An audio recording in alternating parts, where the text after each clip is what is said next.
कि जलाले पादशाही हो कि जमहूरी तमाशा हो, जलाले पादशाही हो कि जमहूरी तमाशा हो, जुदा हो दी सियासत से तो रह जाती है चंगेज़ी। प्रशांत किशोर जी एक बहुत बड़े दानिश्वर हैं और कोई मुख्यमंत्री है, लेकिन प्रशांत किशोर जी की तारीख रही और मुख्यमंत्री गर हैं। वो मुख्यमंत्री पैदा करते, वो बनाते हैं। बहुत बहुत शुक्रिया। मेरा नाम अलाउद्दीन रिजवी है और जहां हम बैठे हुए हैं ये मदरसा हम चलाते हैं। दूसरी बात यह है कि तंजीम फलाह इंसानियत परिहार, जो तंजीम मुसलमानों के लिए फ़लाह का काम करती है, जैसे इंसदाद जहेज़ की तहरीक हो गई, उर्दू ज़बान की फ़लाह व बका और तरक्की के लिए काम करने वाली तंजीम, ये तंजीम के हम बानी हैं और ऑल इंडिया उलमा बोर्ड ज़िला सीतामढ़ी के हम सदर भी हैं अल्हम्दुलिल्लाह। तो ये सब काम हम करते हैं कौम व मिल्लत के फ़लाह के लिए। सियासत के बारे में क्या सोचते हैं, आपके कितने दिलचस्पी सियासत में? सियासत के बारे में मेरी बहुत गहरी दिलचस्पी है और हर मुसलमान की दिलचस्पी इसमें होनी चाहिए। आज से 3-4 साल पहले मैं मुताला कर रहा था किताब का, तो डॉक्टर इकबाल साहब का एक शेर मेरी निगाहों के सामने से गुज़रा कि जलाले पादशाही हो कि जमहूरी तमाशा हो, जलाले पादशाही हो कि जमहूरी तमाशा हो, जुदा हो दी सियासत से तो रह जाती है चंगेज़ी। डॉक्टर इकबाल जैसे दानिश्वर फ़लसफ़ी मुफ़क्किर ने ये पैगाम दिया है कि दीन और सियासत का गहरा तालमेल है। अगर दीन को सियासत से अलग कर दिया जाए तो दुनिया में सिर्फ जुल्म व सितम रह जाएगा, चंगेज़ियत रह जाएगी। लिहाजा सियासत को उसी दिन से मैं बहुत ज़्यादा अहमियत देने लगा और इसमें रुचि लेने लगा। तो सियासत में आपकी दिलचस्पी है, आपने सियासत में अब तक क्या किया, कुछ कारनामा बताएं? जी अल्हम्दुलिल्लाह, सियासी मैदान में ही आने का सबब है कि सियासी लोगों से मेरा असर व रसूख बढ़ा और मुझे तंजीम बनाने का मौका मिला। हम लोगों से ताल्लुकात हमारे वसी हुए और इस तरीके से हमने तंजीम बनाया, तहरीक चलाया।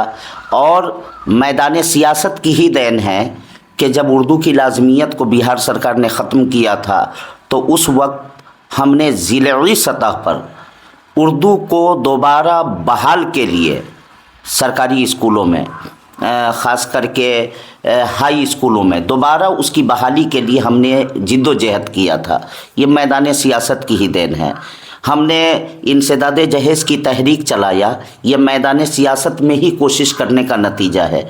चूँकि मैदान सियासत में जाने के बाद आपके ताल्लुकात वसी व अरीज़ हो जाते हैं और आपके का साथ देने वाले, कांधा से कांधा मिलाकर चलने वाले लोगों की बहुतात हो जाती है, कसरत हो जाती है और किसी भी काम को आप आसानी के साथ कर सकते हैं। तो बिहार की किस पार्टी की तरफ आपका रुझान ज़्यादा है?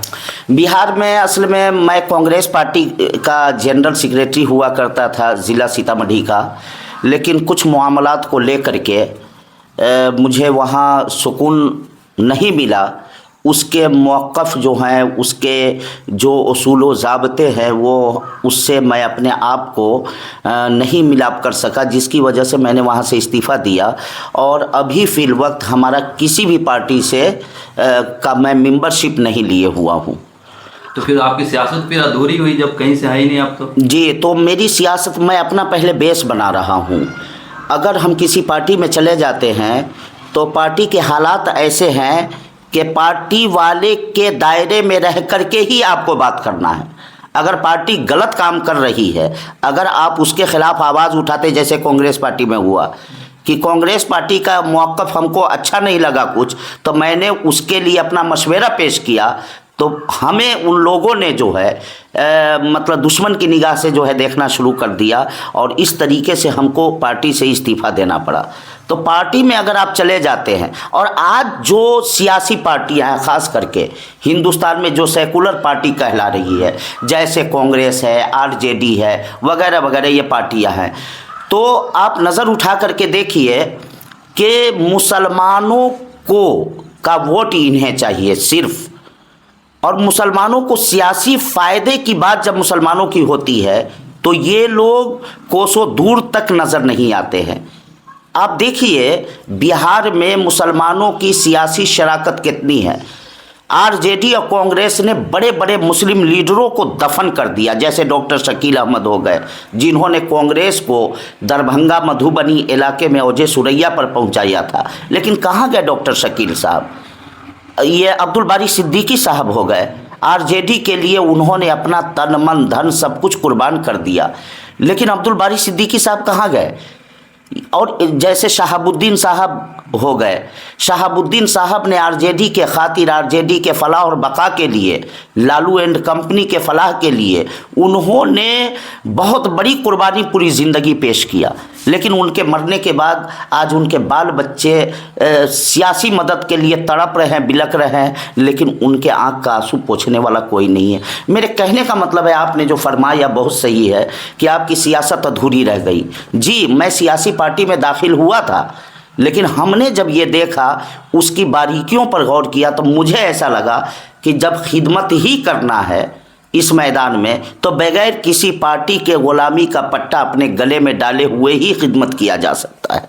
तो आप इस बात को महसूस किए कि चाहे कोई भी पार्टी, आरजेडी हो, जेडीयू हो, कांग्रेस हो, कहीं न कहीं वो पक्षपात के फंदे में फंसी हुई है? बिल्कुल, मुकम्मल तौर से पक्षपात के मसले में फंसी हुई है। ख़ास करके जब हम मुस्लिम होने के नाते उनसे अपने सियासी हक का मुतालबा करते हैं, तो हमको वो दूसरे निगाह से देखना शुरू कर देते हैं, मशकूक निगाह से देखना शुरू कर देते हैं, और इस तरीके से जो है वो हमारे ज़वाल का सबब बनना चाहते हैं, हमारे सियासी कैरियर को खाक में मिलाना चाहते हैं। जब जब हम अपने हक की बात करेंगे, रही बात हमारी मुसलमान कौम की, तो सच मानों में हमारा मुस्लिम समाज जो है सियासी मैदान से बहुत दूर हो चुका है। सियासत में इन लोगों की हिस्सेदारी इसीलिए नहीं है कि चूँकि सबसे पहले तो हमारी कौम के अंदर जहालत है। जब हम पढ़ेंगे तब सियासत का माना क्या होता है, सियासत को लोगों ने आज गंदा लफ्ज़ समझ लिया है। उस पर हम आएंगे। सबसे पहले हम पहले पार्टी पे बात कर लेते हैं जी। जिस तरह से पार्टी का रुझान हो रहा है, तो अब सवाल ये पैदा होता है कि जहां फिर वो किस तरह से हैंडल करते होंगे चीज़ों को पार्टी के अंदर रहते हुए? पार्टी के अंदर रहते हुए वो इस तरीके से, वो पूरी तरीके से एक कैदो बंद की ज़िंदगी गुजारते हैं।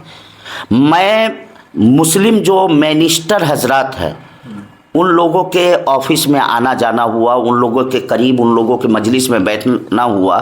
हम जब अपने मामलात को लेकर उनके पास जाते हैं और हुकूमत बिहार से उस मामलात के हल करने का मुतालबा करते हैं, तो हमारा काफ़ी ज़्यादा उनसे जो है मिलना जुलना होता है, हम कोशिश करते हैं, लेकिन वो आगे अपनी बात को नहीं बढ़ा पाते। वजह यह है कि कहीं ना कहीं वो खाइफ होते हैं। बस कांग्रेस का हम सेकुलर है। जी बिल्कुल, यही तो बात है। ये सेकुलर का लिबादा ओढ़ रखा है इन लोगों ने।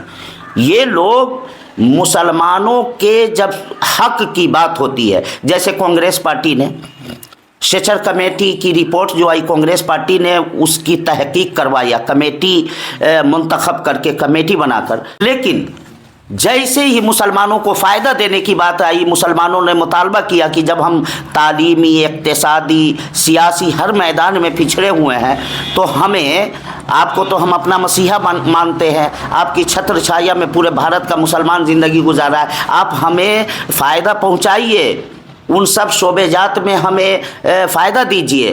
तो कांग्रेस पार्टी ने उस रिपोर्ट को ही ठंडे थैले में डाल दिया। फिलहाल बिहार में प्रशांत किशोर साहब, वो उनका बहुत दौरा चल रहा है, तो अगर मैं आपसे ये पूछूं कि प्रशांत किशोर की सियासत और नीतीश कुमार की सियासत में आपको क्या फ़र्क लग रहा है? प्रशांत किशोर जी एक बहुत बड़े दानिश्वर हैं और कोई मुख्यमंत्री है, लेकिन प्रशांत किशोर जी की तारीख रही और मुख्यमंत्री गर हैं।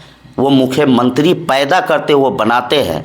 प्रशांत किशोर जी जैसा कि बोल रहे हैं कि हम बिहार के माहौल को बदलना चाहते हैं, बिहार से गुर्बत व अफलास और जहालत का ख़ात्मा करना चाहते हैं, जिसके लिए वो नगर नगर डगर डगर घूम रहे हैं, तो हमें लग रहा है, देखिए अपनी अपनी राय इंसान की होती है। मैं कई बार उनके मीटिंग में शिरकत भी किया, बहुत करीब से जानने की कोशिश किया, उनके बयानात वगैरह को मैं सुना, उनकी सोहबत में रहा, तो मुझे ऐसा महसूस हुआ 2024 के इलेक्शन से पहले ही। क्यों?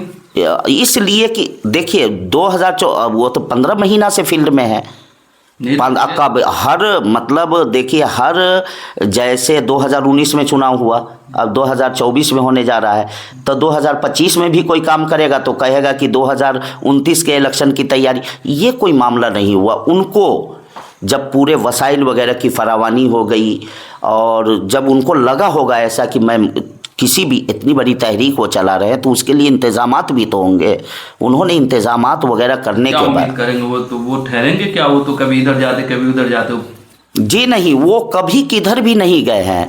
वो एक पेशेवर सियासी आदमी थे।